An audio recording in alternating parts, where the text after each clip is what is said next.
I suppose I'll just kind of summarise from our perspective some of the things that we have done that might be slightly different to those in more mainstream in traditional settings.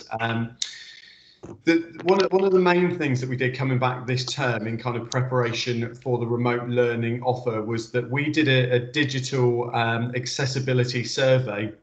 And one of the questions that we asked as a result of trying to start some of this work in the last lockdown was, obviously, what access do you have to a device in terms of whether that's a phone or a laptop or a tablet? What access do you have to the internet, whether that is, you know, a data signal or Wi-Fi?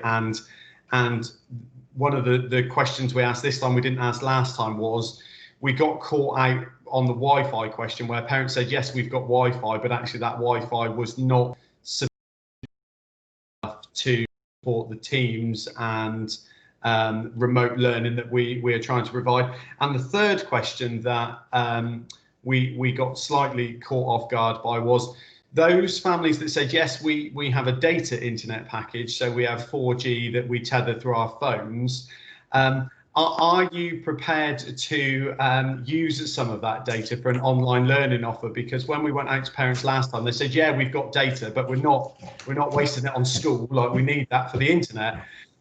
So that was a question that we asked this time, and have I mean, it's a very small number of families, but it has informed our ability to provide internet dongles, and that's been something that we're kind of living live at the moment. We have a positive case in our Exeter base at present, so we're just kind of very much live testing some of these things. The team platform, sorry, I mentioned that. And across the school there are some similarities in the fact that although we have young people on our medical provision and primary pupils and secondary pupils and also our RAP one-to-one young people, there are a range of offers, but the similarities that we have got as follows is that everybody had a work pack. So if we had to make the decision in the middle of the day, we could either hand them a work pack and that would go home with them, so they've got some resources in order to interact with through the remote teaching, or in the first instance while we were getting set up, they had some work to start with. That then also dovetailed with, initially, the first few weeks of term were about staff uploading some of those resources and complementary resources to the work pack into the Teams area. So there was kind of a two-pronged attack to physical work and the work through Teams. Well, one of the big things that has been a challenge for us is getting pupils set up on Teams, and that was, you know, a piece of work that, in terms of engaging with families, we'd sent home, you know, here's how to do it, and here's a step-by-step guide of Teams, and downloading the app and interacting with it.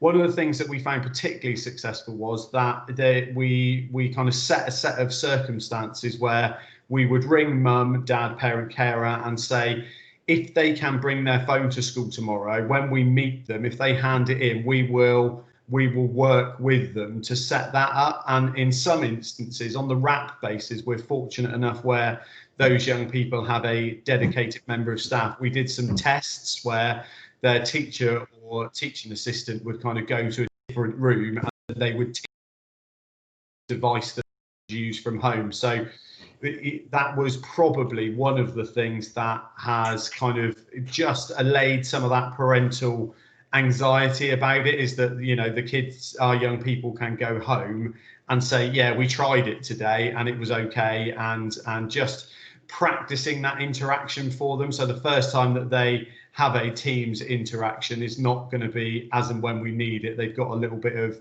legwork under their belt. So at the moment, the vast majority of the plans that we've got in place are kind of, you know, smash glass in case of emergency, and the live bits of work that we continue to do is that the work packs are being updated. So obviously a work pack that was populated a couple of weeks ago is now you know, we're just adding work to that. So it's quite paper heavy in the first instance. And the same process is going on with Teams, where we are just continuing to add resources into Teams. I suppose the other thing that is worthy of mention, and again, we are in a fortunate position in terms of our staffing ratios, is our response to the statutory offer for those young people who are isolating. Each young person either has a dedicated learning mentor or an academic lead. And traditionally, the learning mentor is checking in every day with that young person in terms of their access to Teams and the work that they're doing. And for some of our young people, that is very much an offer, and we check base to see if they're engaging with it. Other young people are genuinely using it and doing some of the work that they are able to do remotely. But our academic lead, so our teacher that has the kind of oversight for the teaching and learning of that young person, will coordinate with teaching staff the resources that go into Teams, and then our learning mentors or teaching assistants are kind of supporting some of that work going online. So a lot of the training that we have done has gone to teachers and teaching assistants. And again, we are in a fortunate position where all of our teaching assistants and teachers have a remote a mobile phone. So even in the worst case scenario, people can use their phones to Teams with families on their devices. And then we've just kind of dovetailed that with our remote learning policy in terms of the safeguarding and the cameras and the recording of sessions and those bits and pieces. So yeah, it's very much a work in progress. It's certainly not the finished product by any stretch, and we're getting quite a lot of learning out of Exeter being in lockdown at the moment. So yeah, Jim, if that's a kind of overview, I'm happy to kind of answer any questions, or largely it won't be very dissimilar to what lots of other people are doing, but hopefully that is of some use. Thanks, Matt. Any questions for Matt?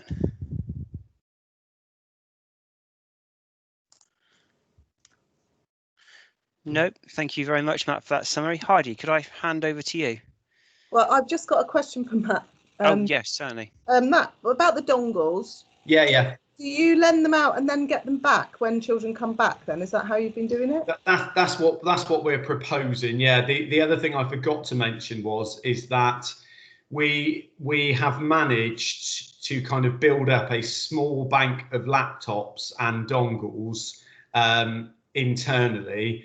And then the DFE order went in last week, and that I got an email today to say that that's been dispatched, which I was pleasantly surprised at how quick that was.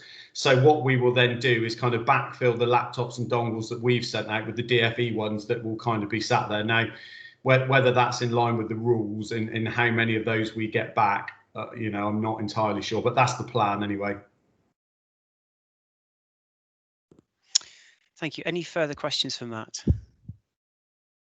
No. Heidi, could I hand over to you, please? Yeah, are you okay with that, Gavin, or do you want to go before me? I don't mind. Gavin, you're on mute. He's having trouble with the sound, I think. Okay, well, while you're sorting out your sound, I'll just because what can everyone see that? Yes. You can see that. So, I mean, I'm not going to go into detail like Matt did, because I think probably it may be good to think about something slightly differently. So what I want to do is show you this is what I think we need to consider, and this is a massive learning journey for us all. There's so much work to do, but this is the way I see, from a strategic point of view, remote learning. So the first thing I think, and this has come from like online courses that I've been doing, and I've just sort of like tried to link things and put them together. So the first thing I think that we need to think about is pupil well-being, and Matt talked about that when he was saying about ringing up children and making sure they're well and they're okay and so on. So in the middle of our like virtual school, as it were, this is like a plan of our virtual school. What does our school deliver? We've tried to think about the community cohesion, which is that daily communication. If you need to communicate with people, and you've all got different ways of doing that. We're using Class Dojo, we're using Google Classroom. telephone calls, whatever works. We're trying to communicate with families, particularly the ones that are not actually in school. And then we've got weekly assemblies that we do through a YouTube channel, and we've worked out that on YouTube you can either have it on a private setting or a public setting, or there's one in the middle which I can't remember what it's called now, but that one means that you only actually unlisted. It's thank you. I'm sure there's probably ways, online tutorials that you can use, but I'm happy to talk to people if they want any help with that. And then I've tried to sort of think that the most important thing is pedagogy, because the pedagogy's got to be practice, and learning is the most important thing. And I think people get a bit sidetracked with it's got to be live, or it's got to be this, or it's got to be that. And I don't think it has got to be anything. It's got to be blended, and it's got to be good learning. So what we've tried to do is think about these two words, which I've picked up from training, which are around synchronous learning, which is learning that's happening in the live moment, and asynchronous learning. That's where you might be posting things on Google Classroom or your packs of learning, like Matt was just saying, so that children have got the flexibility of not always having to do things that's live, because that might not be convenient for them, but actually asynchronous, where it's on the Google Classroom or on your Teams drive, is really helpful because it means they can link into it when they're ready for it.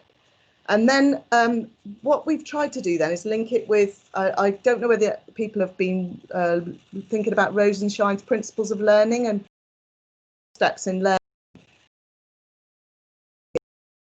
about what are all the that we actually need. So we need to have share new knowledge, we need to scaffold knowledge. How can we do that? How does the technology support us in doing that? And that's what each of these areas show. So for example, if you look at the synchronous learning, you may be sharing new learning on Zoom, and that might not be a live lesson actually happening at 10 o'clock. It might be, but some of my teachers were a little bit nervous about doing that because of the fact that maybe a child in the class may do something and that child would then be seen on Zoom, but or heard on Zoom, not necessarily seen. So we actually, well, what we did was we recorded our lessons on Zoom using PowerPoint, or sort of sharing PowerPoints, a bit like I'm sharing with you now, or we just talked over if people were nervous about having their face on the camera, and then that children could access those lessons through Google Classroom, because we popped them up onto Google Classroom. Not to say that's the only way. There are many ways of doing that. We also did we do that connecting, so that children aren't isolated, and we use Zoom as a tool for that, but you could use Google Hangouts, you can use so many different sort of video conferencing platforms. But we played games with the children so that they are able to sort of like feel like they're part of what's going on in school, as well as not feeling so remote and isolated. We've got the teaching assistants have been trained to Zoom children who they're doing special one-to-one work with, like, say for example they're learning their phonics, they might have their phonics online if they're not in school. And then we've got all the things like the TT Rockstars, the Spelling Shed, and all those kinds of monitoring learning games that children play that help you to know where they are, because you get their scores back. And then obviously feedback, how important feedback is. We know that from the EDF, or is it EEF, that the feedback is a really important thing for children to have, and lots of different ways of giving that feedback. It doesn't have to be written, it can be verbal, it can be recorded, it can be whole class, it can be group. You can do a Zoom feedback, after the lesson later on if you need to. And then on the asynchronous side, so on the other side, what we do is every day, when the teachers have their planning, they just put it onto Google Drive in the same way as they put it onto the Drive to share with everybody. They put it onto Google Classroom, so it's there. So if anybody rings in and they're not in school today, they know all the learning will be on the classroom. And then feedback, again, really important. Lots of different ways of doing that so that children can see it and respond to it. And then time for children to work at their own pace. And I'm thinking about the curiosity that children need to enable them to foster that love of learning. So that's a something that I've tried to encourage teachers to think about, particularly with the younger ones. A lot of the younger ones, it's more about giving videos for parents, so parents can watch the teacher modelling how to do the learning. So if I'll come off this now. Now I don't know how to come off it. How do I come off it? If you're sharing, how do you come off it?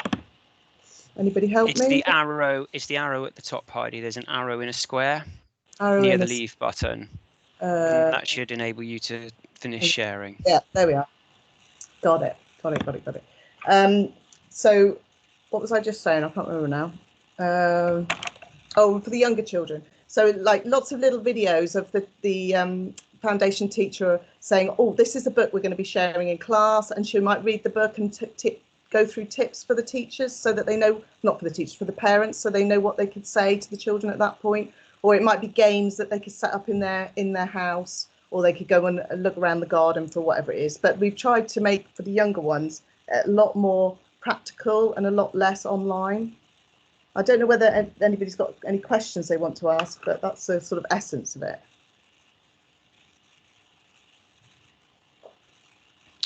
No, any questions for Heidi?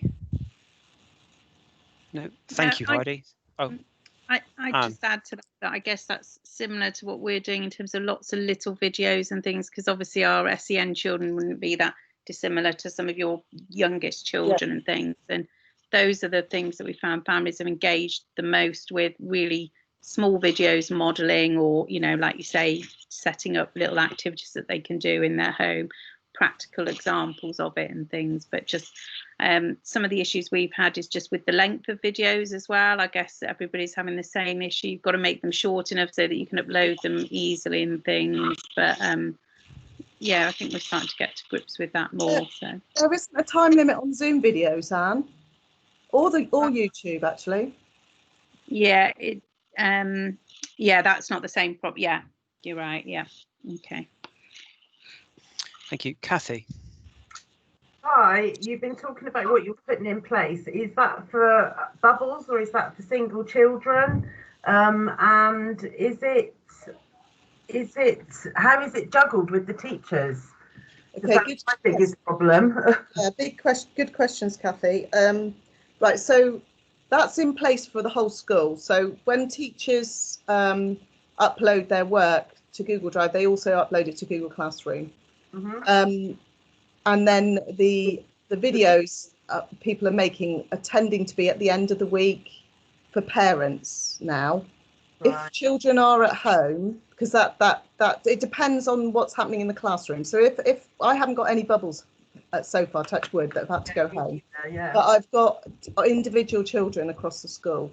So where they are individual children, then teachers are tailoring it to the needs of that child, because if it's a child who we know will access online learning, we'll make sure that we put more up. But if they're a child who won't access it, we'll be sending home paper packs. So it just depends on what they're doing. But everybody's in the habit of those elements that you saw. Everybody's in the habit of doing those things, and that's just like normal now.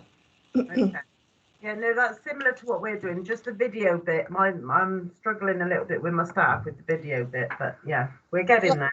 I mean, if you make them, I think Foundation, they've done a lot more of the videos because they've found that as the right medium for their age group. And then people are tending to do like a 10-minute video at the end of the week for parents, because we found it was a really good learning tool to actually, because coincidentally we happen to be training parents now as well to be. And so we wanted to keep that going. Now we're in a different position. I mean, when it gets to be a bubble going home, I will say to the teachers that they would do more of the videoing and online. But for my staff who were nervous about that, they just blank their camera and they talk through a PowerPoint. And they seem to have got better at that, because the first time you do it, you think, oh my God, I made a mistake, I'll start again. Whereas once you've done it a few times, you just get on with it, really. Yeah. Okay, thanks for that. Thanks, Kathy. Kim. Hi there. First of all, I'd like to say really well done, Heidi. It's really brave of you, and thank you for sharing everything you do. I hope you don't mind, colleagues, that I've got my deputy here at the moment, because we're both interested in listening to this. And Heidi, you and I had a conversation last week. Because I came in late, I'm not quite sure whether. Do you want me to share it again? That live streaming bit that we talked about and the dangers of the live streaming. So we've just got, I mean, I love this diagram. I'd like a copy of that if possible. Absolutely, yeah. But Jodie and I have a couple of questions about the live lesson issues. So do you mind if I just hand over to Jodie to ask a couple of questions? Thank you. Hi, Heidi. Hi. Hi there. Thank you, Heidi. Heidi, the synchronous learning aspect is the bit that we're kind of finding most difficult, in all honesty, because teaching anything synchronously to be able to feed back to the children in whatever format that might be is obviously really difficult when your teachers are in class. How are you achieving that? Well, when my teachers are in the class, you mean? Yes. So if you've got, like you said, the scenario is, for most of us at the moment, a lot of us, is we've got 1 or 2 children off in the class, perhaps. We're having a set remote learning for them. How do we synchronously engage them with any kind of assessment for learning? What I'm doing for that, Jodie, because it's only 1 or 2, the TA is doing the synchronous learning with them. So they might do asynchronous learning in the morning. They might do the lesson, the maths lesson or whatever, because that's White Rose. So we put all the White Rose resources up. And then the TA or the teacher would then contact them later on and have a one-on-one, sort of like, how did you get on with that? Which bits did you find difficult? That kind of thing. Okay, and that's a phone call, or is that a Zoom conversation? That has been a Zoom conference, but all depends on the family. Again, like I said earlier on, it just depends on the family as to what is actually best for that family. So it's not the teaching aspect, if you like, that's synchronous. It's the dialogue kind of conversation afterwards. It depends. So it might be, like I was saying to colleagues, you might not come in on that, is that we with depending on how many children are out. So, you know, if it's only 1 or 2, people are not doing this at the moment. But if it was a bubble, and when we were back in lockdown, this is what we did. We would talk through the PowerPoint, say. So we do the learning, but we'd record it on Zoom, and then we share that. So it's asynchronous actually, but it's live teaching in the fact that it's, you know, it's being spoken about as it's. Because that's a dilemma we had. We could, if we were to go into lockdown, there's this whole conversation we had around, actually, we get our teachers to record themselves over the top of a PowerPoint to do that teaching and make that available. Obviously, White Rose does that really well for maths. Yeah, they do. And then also Oak Academy does that really well for other lessons. So we had that conversation around, actually, do we want teachers to invest time in making a video where they just record and share it, or do we want them to invest time in that? I think I think it depends on what's right for you, doesn't it? So another thing I was telling Kim, actually, last week I had 2 teachers who had to work from home. One was because their children were isolating, and another one was because she'd hurt her foot. But they managed to run their lessons actually by zooming in, and they were on the screen, and that was live lessons. So the children were in the classroom with the teaching assistants, and actually I did get a teacher as well. One of them was catch up, so that was just a teaching assistant and a student in the lesson. The teacher zoomed in. The other one was a class, and that was a teacher and obviously teaching assistants and so on. But it worked really well, and the children really enjoyed actually having their teacher on the screen. It was quite mesmerising for them. So that's another way. It's just about problem solving really, and what's going to work for the situation. Those teachers were happy to do that. Obviously, I wouldn't ask somebody to do that if they weren't happy to do it. No. Okay. Thank you, Heidi. I mean, we said about we asked some questions and see that we'll stand up to those questions. So, you know, I suppose what we're interested in is having a whole, you know, we want a whole school strategy that is the same, whether the teachers have got young children at home or whether the families have several children or just one child, or whether the family is working from home and can't access things live at that time. So our strategy has been as flexible as possible, but we've tried to move away from streaming because, you know, at best you might get half of the people who are available at that time. So we want to make our lessons as available any time of the day or night. I'm sorry, we don't want to take the whole show, so I think other people can have. Having the blended learning, I think, is really important. You know, that you offer people what's right for them, isn't it? It's you know, we don't know the circumstances at that home. It might be that they've only got one space they can work in. They can't all do the lesson at the same time. So we've got to be flexible on what we're offering. Anyway, that's... Thank you. Thank you, Heidi. Thank you. Simon and Gavin, I can see you've got your hands up. Simon, I'll come to you first and then to Gavin. Thank you, Jim. That was really interesting to listen to what colleagues are doing. Thank you. The problem that we've got is that if a whole class is isolated or a bubble is isolated, it's fine. So we can run the lesson, got a plan for that. The difficulty that we've got, and I suspect other colleagues have too, and which was raised really by Kim, is this notion of if you've got a handful out or one out from class, then we can't ask the teachers to deliver an online lesson and then ask the teacher to deliver a live physical lesson. What we are doing, and we have been doing since the beginning of September, is posting all lesson resources on Classroom. So that students are in a position, if they are isolated, they can access the tasks and presentations and so on and so forth online.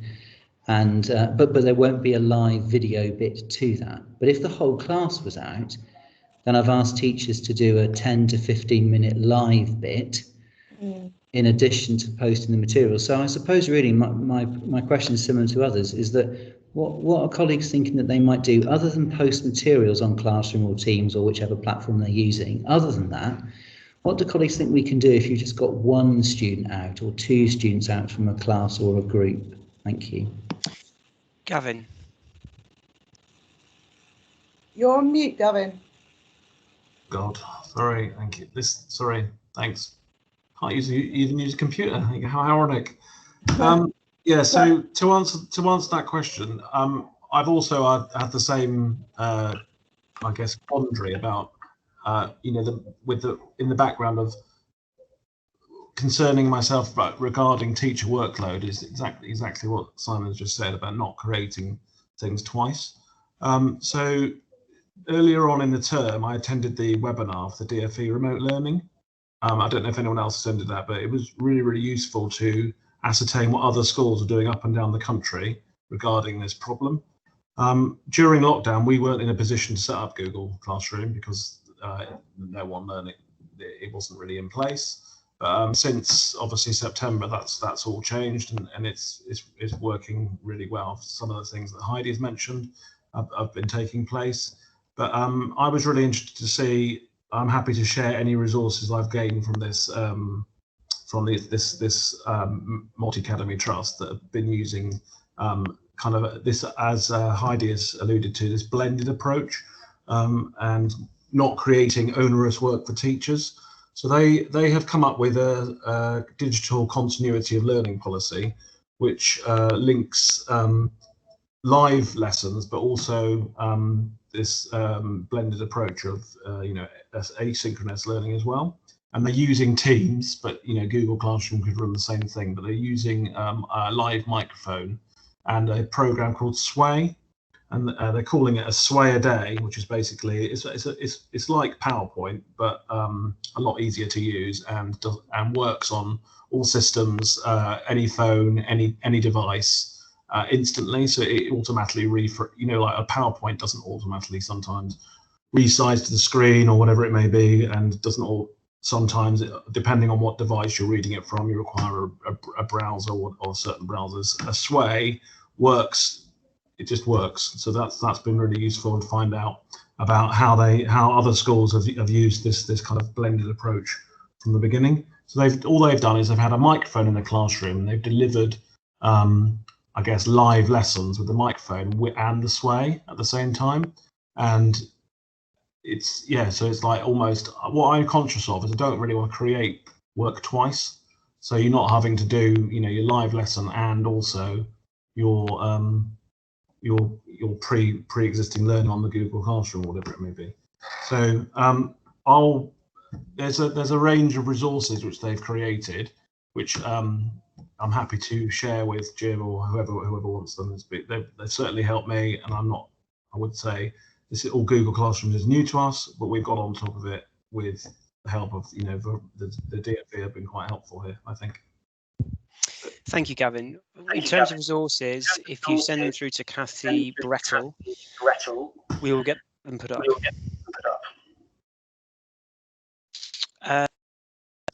Kim, I can see your hand is up. Right there. I'm not going to put the camera on because I've got a mask on because Jodie and I are in the same room. I absolutely agree with the reservations of the live streaming. I still say that live streaming is very dangerous. I can't emphasize enough. I just think in terms of GDPR and the teacher is correcting the behaviour of a particular child or children in the class and can't call them by name and that kind of thing, it really, really worries me. Gavin, thank you for that resource. I'm really interested in that. But also there seems to be a little bit of overlap between synchronous and asynchronous. I mean, synchronous does actually mean live. It is happening now. So recording it and then showing it, so it's a recording of you doing it live but seen at a different time, then that is still asynchronous. We've been very, very careful to not over promise and under deliver, and the government has spent thousands, millions and millions of pounds actually on Oak Academy. There are some fantastic things out there, so we've spent our time absolutely mapping our curriculum alongside Oak and alongside White Rose for maths, so that at any one point we know we can just switch seamlessly from Oak lessons, from our lessons to Oak lessons. And we use Google Classrooms then for the, to set all the learning that they're going to do. But also they have show me questions, tell me questions, and quizzes and things to check that they've, extracted what we want from the lessons. But we would prefer to spend more time on that assessment for learning with them, discussing things by phone or email or whatever through Google Classrooms, than teachers taking that time to record their lessons. It might be great for some, a nightmare for others. So I just wanted to share that. And actually, it's worked really, really well. Our parents like it, our children enjoy it. And it also works in the scenario that Heidi's got. And I've got one teacher at the moment waiting for her test results. There are 2 TAs in the class, one HLTA, and they're watching the linked Oak Academy lessons linked to where they are now at this moment in time in their learning. Does that make sense? Yeah, thank you, Kim. Simon, I can see your hands up. Is that a hand that's stayed up? Thank you. Gavin, I'm conscious you offered to share today. Is there anything else you'd like to add? I just shared. Brilliant. Thank you. Brilliant. Thank you. Heidi, I can see your hand is up. Sorry, I was just going to ask you about the Sway, Gavin. So when I've looked at the App Store, it's coming up. Is it SharePoint? No, Sway is something else. It's on Microsoft Teams. You can use it with Google Classroom. So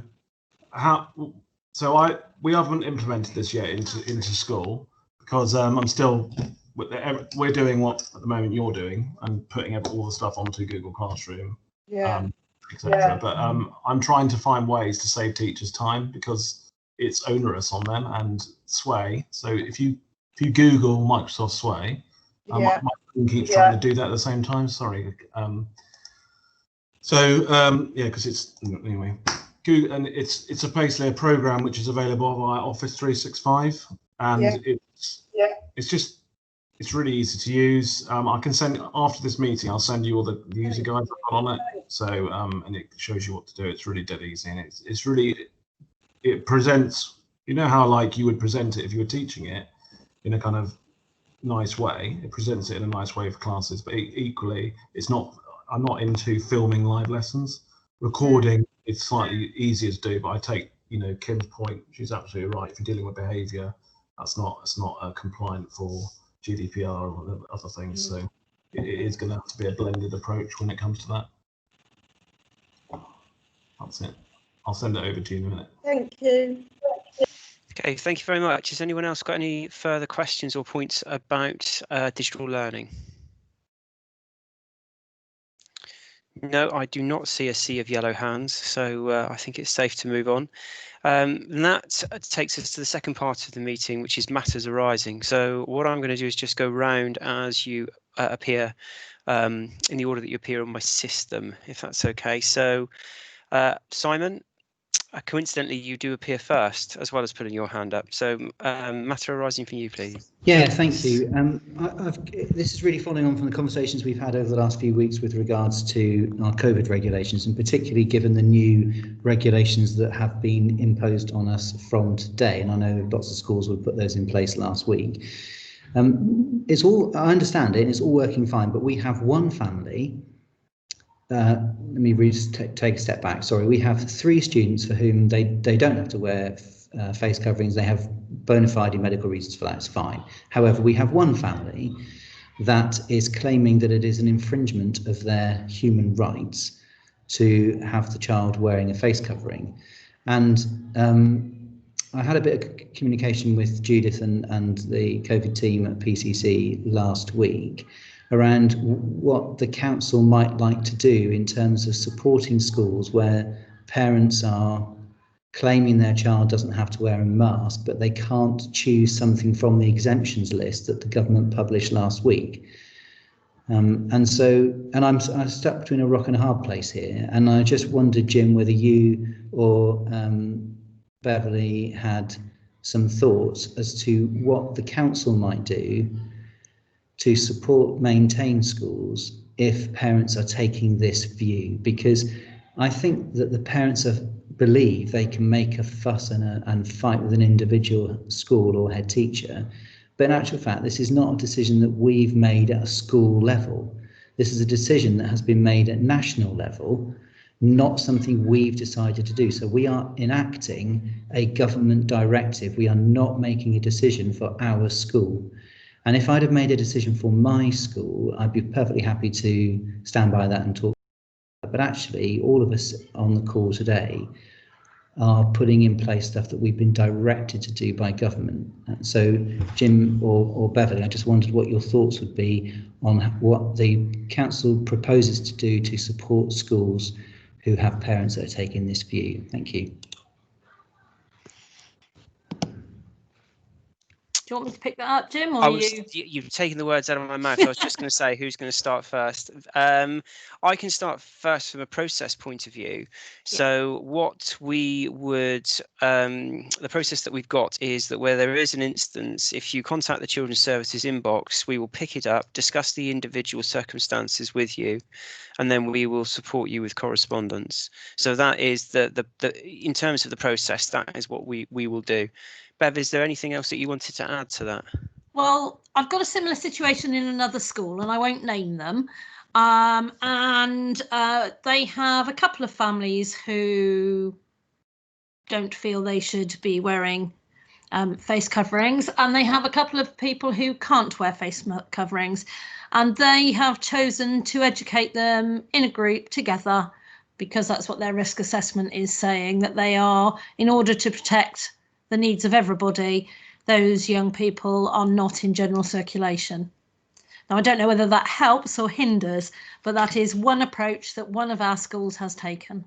So what you're saying there, so I got this really clear in my mind, that a school is deciding that if a child doesn't wear a face covering, they don't allow them to go to their regular lessons. They put them in a separate room and the children learn remotely.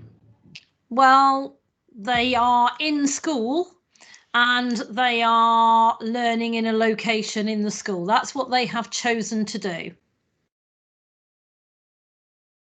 Well, I don't know how that would work with you. Okay, so the position, they're not with their given teacher, correct? So I think that I know that the position that I would be in and others may well find themselves in similar positions, that parents would not accept that. And I suppose what I'm saying is that and that this is something that we've been required to do by government. The vast majority of students and families will do as they've been asked. Yeah. I have a family who, and I will double check today, and I have shared this, Jim, with the Children's Services response. I haven't got an actual reply yet, but I think that it's not really a solution to placate the parents and then put something, because the child, it's not, we can't have the child in a separate room, and I'm wondering. Fair enough. I'm just sharing what one of your colleagues has chosen to do. I suppose really what I'm after is, will the local authority support schools in communication with those families to support schools to say this is something that government has said, or is it the case that local authority won't do that? I just would like to know one way or the other, because if I say to this parent, your child has to wear a face covering, and they refuse, and there's nothing from the authority, then the obvious next step is, well, when that child turns up to school without a face covering on, what do we do next? Now, we've already communicated with the parents before we came back to school in September, and I wrote to them all again last week. And I just really would like to know, where we stand with this. Maybe I'm the only one with this issue. Okay, so we've got 2 pieces of guidance. The latest guidance says that children over the age of year 7 should be wearing face masks. So that piece of guidance says that. It doesn't say, and it certainly doesn't go against the previous guidance, which said not wearing a face mask is not a reason to exclude. So we haven't had anything that changes that guidance. So we're still in receipt of the original information that said you cannot exclude a child from school for not wearing a face mask. So those 2 pieces of guidance sit alongside each other, and because neither is statutory or mandatory, they both have equal standing.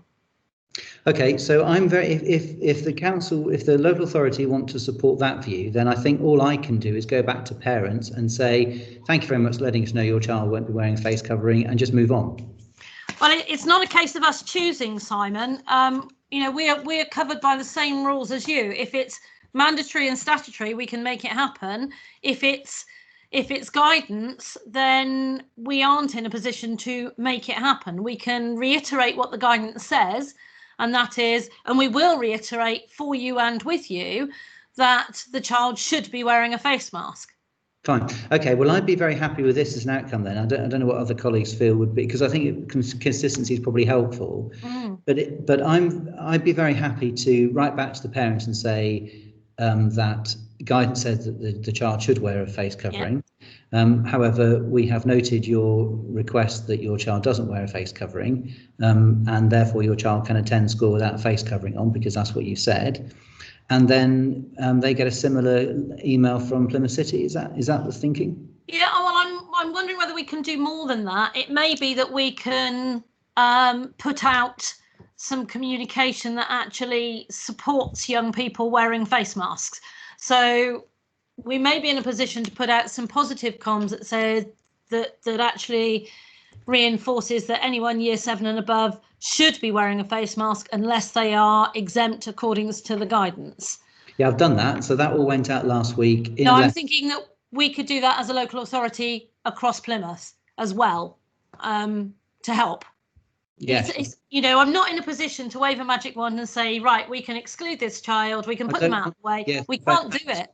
Absolutely right. Absolutely. My whole point was that we can't be in a position where we take this out on the child. That's exactly my point. Just because the parent's taken a view shouldn't impact on what the child is doing, because the child is stuck in the middle of this. So that was my point, really, that we can't do that. I also don't think that we should be putting a child. I'm not prepared to put a child in another room, because to me that feels like internal exclusion. Agreed.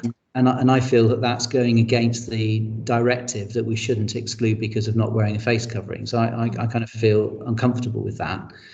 And it was just really wanted to be sure that the decisions that we were making as a school at Plymouth High were similar to the decisions that other people were making. There was some consistency across the city. Yes. So Tim, will you be, should you and I have some communication then, and I'll try to do it through Children's Services, and then I can let you know what they've said, and you and I can both write back to the parent. Is that your thinking? Yeah, we can sort that between us, Jim. Yes. Yes, yeah, that's exactly the way of working which we would prefer to do, which is to use our colleagues in public health here to look at the situation and to construct a plan for how we reply. And often that can be, we can reinforce the same messages with parents. I mean, we've had families contact the Children's Services inbox after a situation where they haven't accepted what a school has said, and actually we've given the same message. So there's lots of different ways that we can work.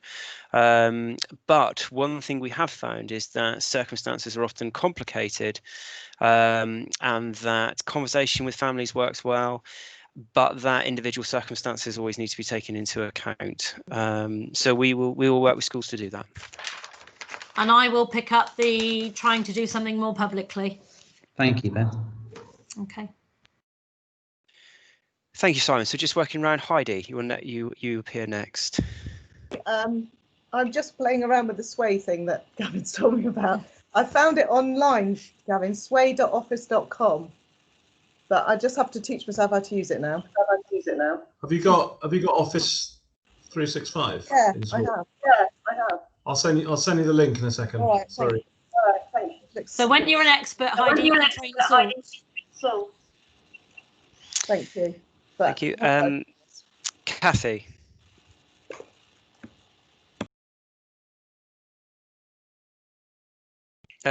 Thank you, Kathy. Bev. No, I'm good, thank you. Gavin. Yeah, I'm fine, thanks. Steve. Kim. Yeah, just one question really. I've had a positive case today in nursery, so they're all isolating. We've got the problem, I think everybody has, I'll put it on the head teachers thing, about dropping siblings off then to school, because the knock-on effect is that the siblings won't be able to come in either, because there's nobody else to look after the nursery child, whilst mum brings the isolating child to school. And you know, I've suggested that maybe the older child can be dropped off at the front entrance and the little one's in the car. But I've been told that, you know, self-isolating means you shouldn't go out the house. So I'm just interested to know how people are coping with that, because it just can double the amount of people you've got self-isolating. I picked that one up, Jim. There is guidance that childminders and those who are looking after children can bring them to school. What, even if they're isolating?